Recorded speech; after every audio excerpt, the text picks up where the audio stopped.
Hello everyone, welcome back to my channel and welcome to another video. Ngasi aina miyamgidamak video ama puduna laksari madu video di akoina suibumse kramana semgadage habto video ase miyamna yengraga khangani miyamna hawbadagi loidre pom yeng taminase soini hojikse hawrage suibum semnaba soidringaida mase amotpase hana lawthokadawa kanbaga si mapangi akanba miyamse lawthoraga tungda soigadawbani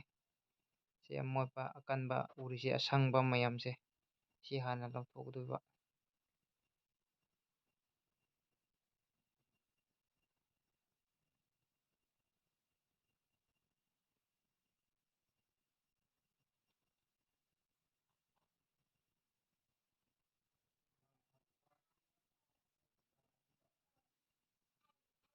sigumba mayamse lawthokdoini soiba hawdringada si lawthokdana soibiradi soibum hayeng amuk chaninga lawthokpa matamda kanba chaba yaroi aduna hujikse soiba hawrage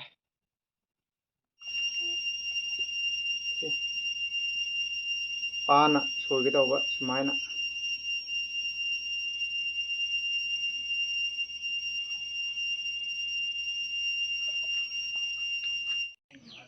soiba loiramnina hujik soi kota thamlani soi kotse chalaga yengsi soi kotse somda laire soibum semnabani soibum kot sida laire yam chawbane khraksu thamme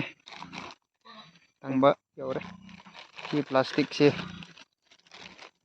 mapanda tharaga manungda soibum semnaba soise soiraga kupna soiraga hapani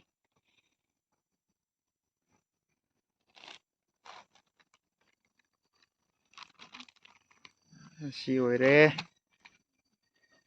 si paloiraga plastic manung tungda si nungse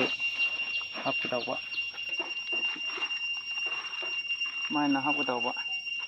mai haplaga tha ani ahum hapkraba matungda